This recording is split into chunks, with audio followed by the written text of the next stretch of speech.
Chris Avina with American Outdoor News. Today we have Andy McCartney with Bowden Tactical and Bowden Manufacturing. Andy, thanks for coming to see us today. Oh, happy to be on.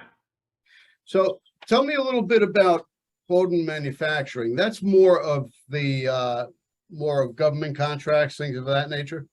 It is, pretty general purpose machine shop. We, our intent is to have our customers feel like we're the next best thing to have in their own in-house shop for the CNC production parts that we make. So, we spend a lot of time communicating and working with the engineering and quality teams of our customers, as well as the purchasing folks that are handling the logistics to make sure that it feels just like an extension of their own stuff. We do a bunch of government stuff. We do a lot more of second and third tier to government stuff and a lot of defense stuff. And then, some general industrial.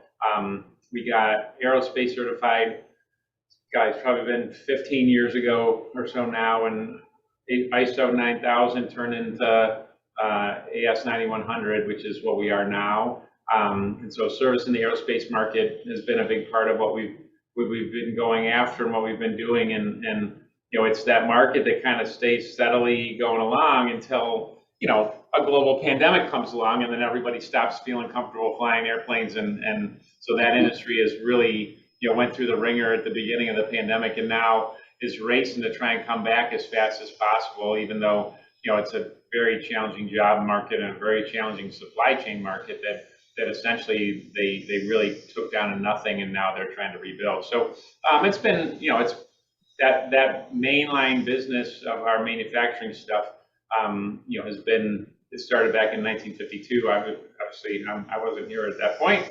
I was a little before my time, but we've continued to try and do a lot of that industrial and defense related stuff. Do you find that your business changes with each administration?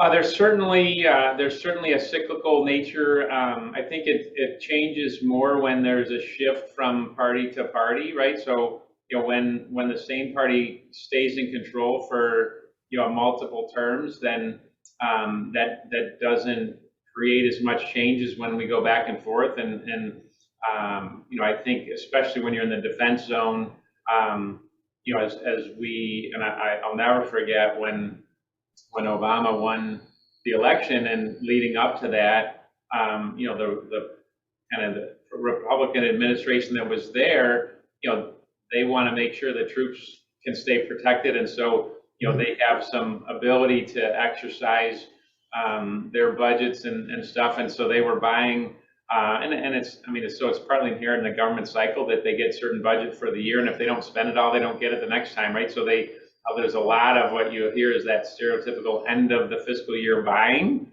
Yeah. And so when there's an election cycle, it feels like that, that leading up to that, if a Republican administration feels like they're going to lose, then they'll start buying extra before the end of that fiscal year, even before the election. And then once the election happens, they're still there until the new administration comes in. And so that there's more buying that goes on maybe than is typical, when a Republican administration is outgoing. But it does, obviously the laws, can change from, administration to administration and, obviously depending on what's going on in Congress and the Supreme Court. Certainly as we've gotten more into the tactical market, that's had a lot more direct impact than just government defense buying, because now, the red legislation and stuff in the tactical market tends to make things oscillate dramatically faster. Now, Bowden Tactical, you manufacture kits.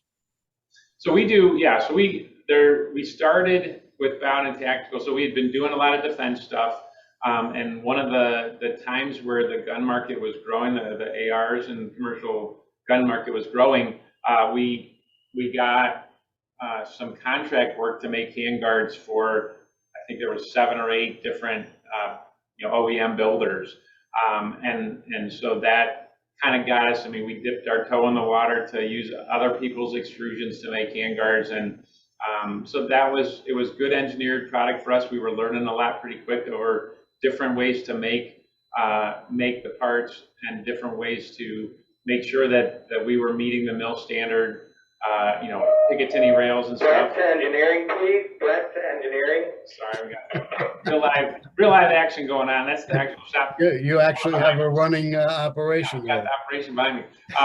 But so we learned a lot, and then as the market was going up and down, there was a downturn that started, and so we found ourselves in a spot where we had a customer that had ordered a lot of parts and then didn't want them, and so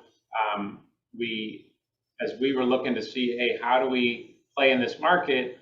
We had somebody say, hey, if you can make a stock handguard, we'd love to get some of that, and so it was one of those where the initial conversation sounded like, hey, if you could get me a 7-inch handguard for $30, I'd buy 10,000 of them. And I'm not a big gun guy, but I could do that math in my head that says, hey, this is probably a problem worth solving. So we solved the problem. We brought the $30 7-inch handguard, and to which the person who had asked us, a big distributor, had said, well, did I say $30? I meant 22. And so we're like, come on. But so at this point, now we've gotten an extrusion. We had a base level, basic design. And so we said, hey, let's go talk to some other people and see who might want a kind of a pre-engineered handguard design. And so that's what really got us into the market. We started producing for a couple of the bigger suppliers of product, and we started private labeling designs. And that's really what put us on the map and made that business take off, because we are significantly less expensive to get a custom handguard design than really anybody else in the marketplace to do any kind of. I mean, there's some guys like Unique ARs where you can get a one-off that is really cool stuff, but it's not something that, for a small builder to set themselves apart and set their AR apart, we provide a very cost-effective way to make a signature look AR, because the handguard is, let's say, 70% of the visual difference between one AR to the next, right? And so that opportunity to private label for folks and create a design with them, we probably have 60 or 70, actually I think it's over 70 now, different companies that we've developed designs and built in production for them. We have low minimums, 50 pieces, and very modest engineering charges, like $2,500 to design your own thing. Where, the biggest thing, the other big handguard companies at the time, it was a 1,000-piece minimum, right? So a 1,000-piece minimum on a roughly $100 handguard starts to feel like real money. And so for us to do a 50-piece minimum, of an $80 handguard or whatever, it's just a totally different equation. So that's how we exploit the smaller market. Right. And so once we did that, as we started to see options for providing other parts and components to the people that we were building handguards for, and so we expanded our line. We started making grips. We started making other stuff, and said, if we did this, we could make kind of a baseline stock, quote unquote, stock handguard that some people just need handguards, and they want them to be and need them to be American made for their customer base, which we appreciate. And so then the opportunity to take that, and we had kind of what we called our foundation line, and yet some of the folks said, hey, when there have been supply hiccups dealing with overseas suppliers, they said, hey, what we really want is a cost-effective, domestically produced handguard. And so we ended up designing a new extrusion, and we came out with our Cornerstone line, which is really designed to compete with, the foreign source product that was in the marketplace, where it was still a little, you could get all sorts of stuff, but it's just a good quality handguard that is made here in this, right back there, and is designed to minimize the manufacturing costs and be competitive with those. And so that had us, now that we had a bunch of stock products, and we said, okay, hey, how do we get into the retail space? So we designed a little retail store display that I think we're in 130 some stores now across the country, where we have our what we call an A-Architect line. So it's the word architect with the big AR with a little rifle in between. This is our part of our branding. But to support builders, guys and gals who want to build, especially building their first one, we provide a lot of content to help people. And that's where, as you alluded to, we've now got kits where getting a kit, everything but the lower. So we don't have an FFL. All we do is supply pieces and parts that can be used, but we can send it as a kit so that somebody, if if a gun store or range or a dealer wants to host a class, right? Hey, get a couple of kits, and you can have people learn how to build an AR, and you can teach them and show them, and then an opportunity. Obviously, if they want to buy any other accessories and or upgrade and certainly have a place to shoot, that's a great opportunity for those stores to build a customer base. So that's kind of been our approach. We set up a website that's byoar.com for buildyourownAR.com, and so we've done some direct-to-consumer stuff there, and then take that ARchitect brand out to the marketplace in a retail environment. For us, being longtime contract manufacturers, it was a new spot for us. We had not done retailer, we had not dealt with distributors, and so it's been a learning experience, and it's now, I think, been 4, 5, 6 years now that that we created this separate Bowden Tactical as a company, just really for marketing purposes, to go into directly to that tactical market. And so we're continuing to figure out, hey, what new products do we offer? How do we make sure that the word can get out, that people can get their own custom designs pretty easily, especially relative compared to what else is in the marketplace for people getting custom stuff. So that's kind of been the path that we've walked with the Bowden Tactical, from just starting out making, as if it was a regular Bowden manufacturing job. Hey, here's a handguard with an extrusion, to now having our own product line and our own brand that we're putting in the marketplace. Well, I know it has a great look and it has an extremely comfortable feel when you're holding a complete kit, when it's fully assembled, and it fires smooth too. So it's I got to say, it's a really good product. But we're going to take a quick break here to acknowledge some of our sponsors. Underwood Ammo, always a standard of excellence. Pyro Putty and Phone Scope, always innovative with their products. And we're going to hear from Hunt of a Lifetime, and we'll be right back. We love our children. We protect them. We guide them. We prepare them for life in the world. With all that we do, from deep in our hearts, we cannot control all things. Life-threatening illnesses and disabilities affect far too many of our children each year. While we cannot change the circumstance, we can make dreams come true. Dreams to provide hope, to provide spiritual healing and strength, to provide moments of happiness and relief in the hardest of times. We can give a glimmer of light and hope in a time of darkness and despair. Join huntofalifetime.org to help make dreams come true, to provide hope for children with life-threatening illnesses and disabilities. Hunt of a Lifetime is a nonprofit organization fulfilling dreams for hunting and fishing trips to youth 21 and under with life-threatening illnesses and disabilities. Visit huntofalifetime.org to learn how you can make a difference.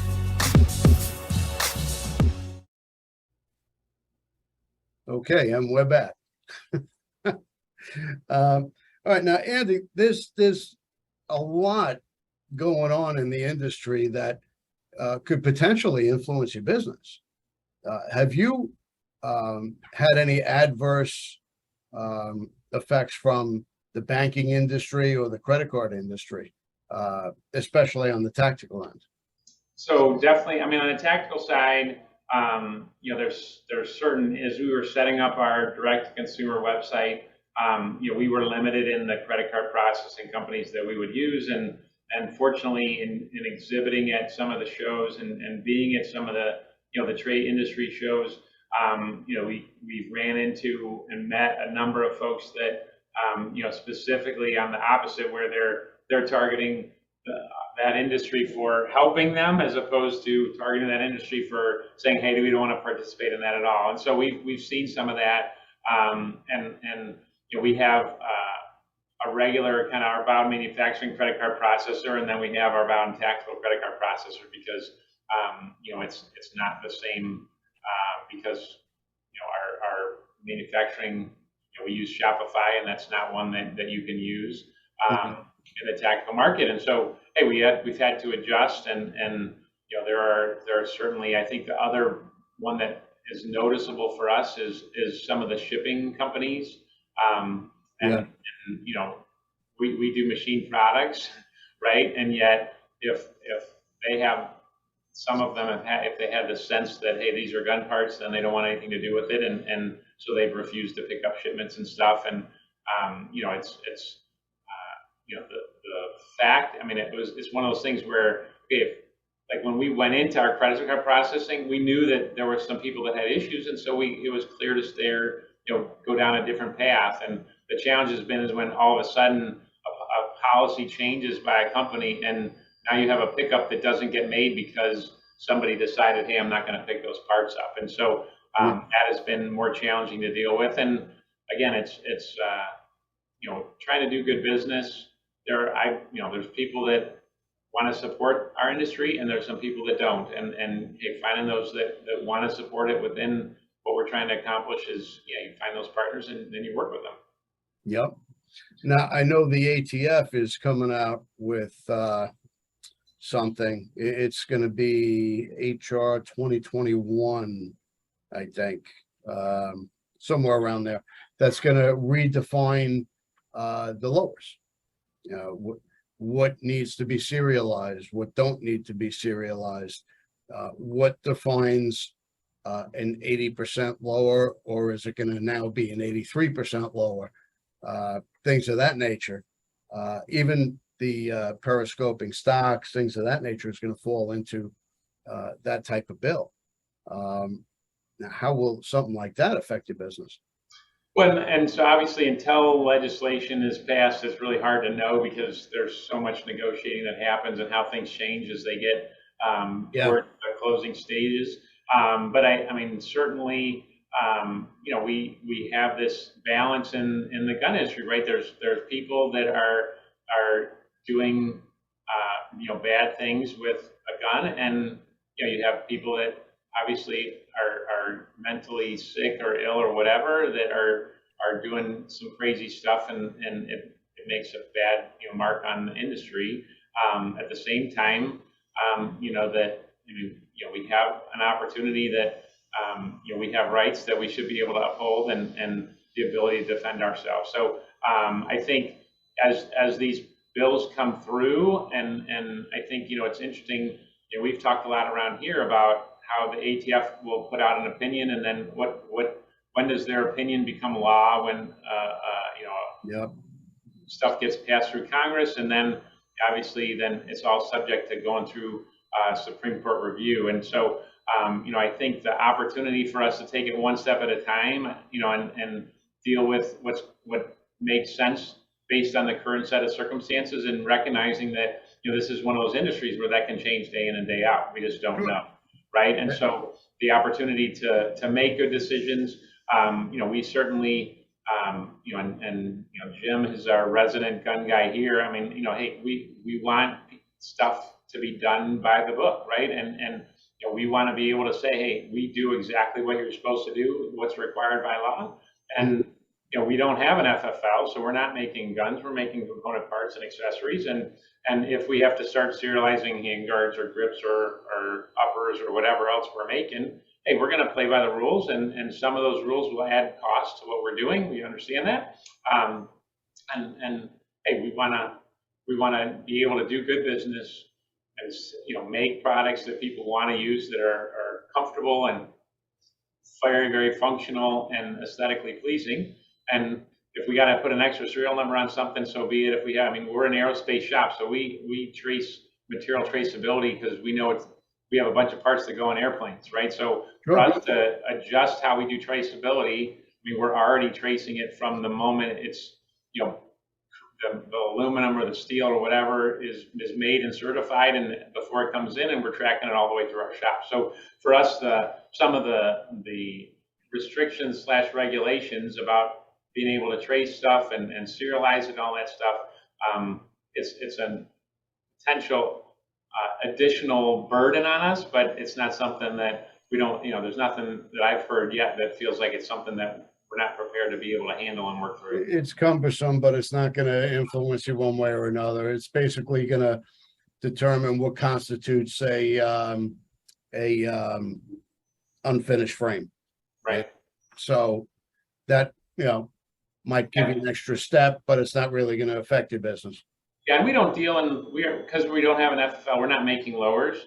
Yep. And we had been asked more than once to make 80% lowers, and I mean, we have enough other stuff that we're doing that's never really come into the zone as something that we should start doing. And obviously, in light of, you know, what you're talking about, it doesn't make sense to try and get into that business. And as machinists, we've seen some of the parts that we've made that are taken by, you know, somebody in their basement, and, you know, it's not functioning the way they want, and it's because they haven't been as good a machinist as needed to make it function, right? And Yeah. so, you know, to think about making something that's an 80%er and then counting on the functionality of whatever product that we're producing that would have our name on it, dependent on the skill of somebody in their basement, to have it operate as they want, you know, that doesn't excite me, right? I'd rather have the quality determined in the building right behind me, so that we know that, hey, we're making good stuff that's going to go in and assemble and be what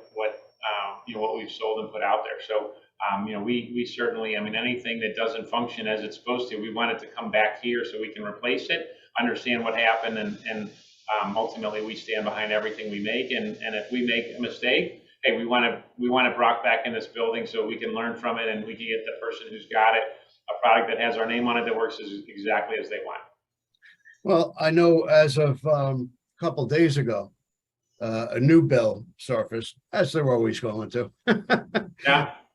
This one is HR 8051, and what it is they're trying to enforce 1,000% excise tax on any semi-automatic weapon, any magazine, periscoping stock, which makes it unaffordable for anybody. You buy a Glock for $500. With the tax, it's going to cost you $5,000. They're making it so unaffordable. Now, would you exclude your magazines and stocks in your kits if that ever comes to fruition, or, you know, how would you maneuver around that?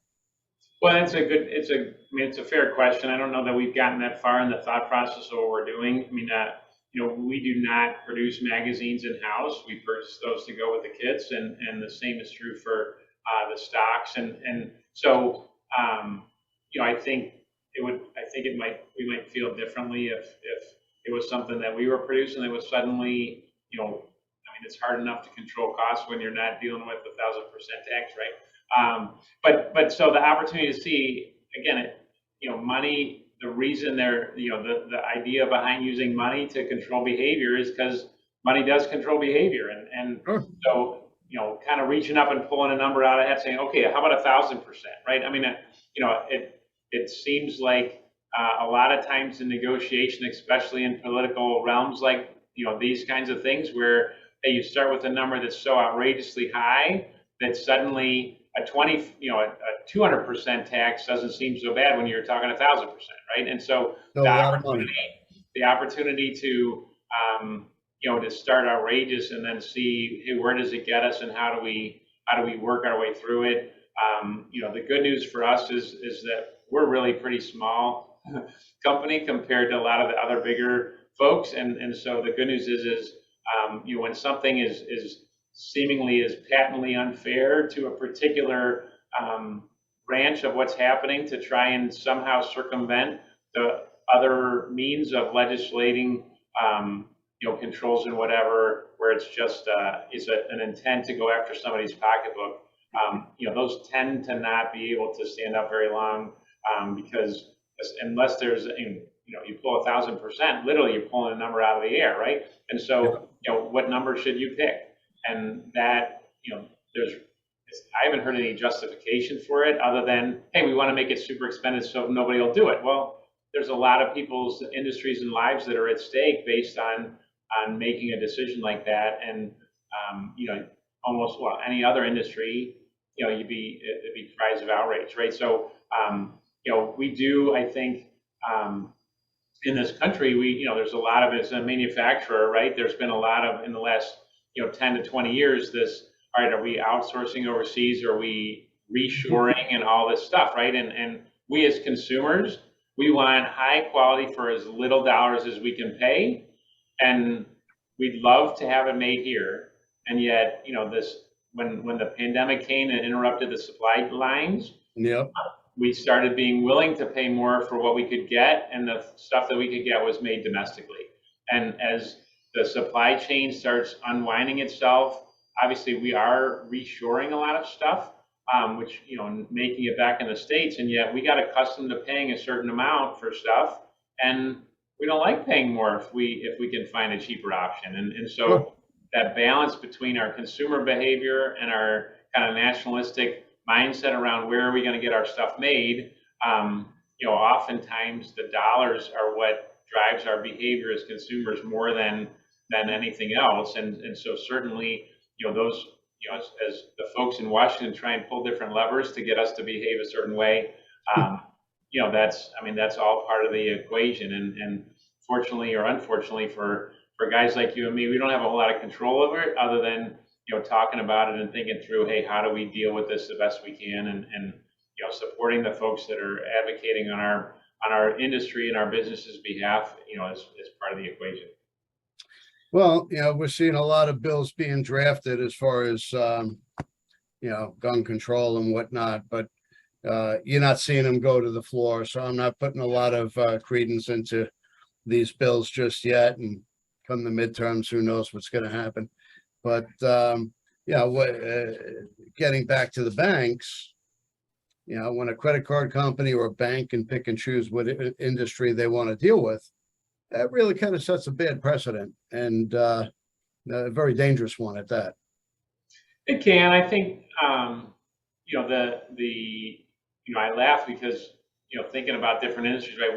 When I got here 23 some years ago, people say, hey, you do stuff for automotive, and we don't do stuff for it. And we haven't done stuff for automotive because their industry was notorious for bludgeoning suppliers, especially small guys like us. Yep. And so, deciding that that's not going to be my customer base for selfish reasons, I don't know if there were times when the automotive industry could have used us, but, one of the beauties of having business is you can decide who you want to deal with. And so I don't begrudge companies for wanting to use whatever criteria they want to determine what is or isn't good business for them. I think the unfortunate flip side of that is where they're trying to make political statements or they are not thinking very clearly on what they're doing, or that it's not the representative of everybody, but it's one or two people who have a specific say. And I say that ironically because, being a guy running a small business, there are certain things that I say around here that end up happening just because it's me who said it, right? And so, leadership in any of these companies can do what they want. I think,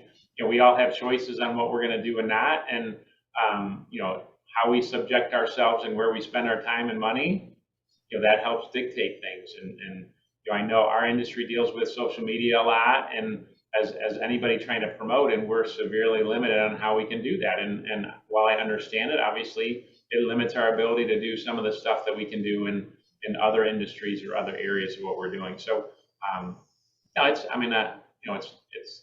it's not great having an industry that we're working for that has, that gets targeted against it.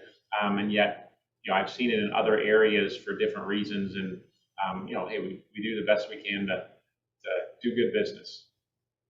Well, that's all we can do is the best we can do. But we're running out of time here, but I appreciate you taking the time to speak to us. And we'll have Jim on shortly as well. I want to speak to him about the gun end. But I appreciate your time and hope to see you again soon. Absolutely. Just a pleasure to get to spend a little more time with you. And I appreciate your, spending some time with our team, and Rick and Jim, I've enjoyed the conversations. Look forward to keeping it going. And as you hear stuff, keep us in the loop. All right. I certainly will. Awesome. Thanks again. Thanks a lot. Take care. All right, Andy. Let me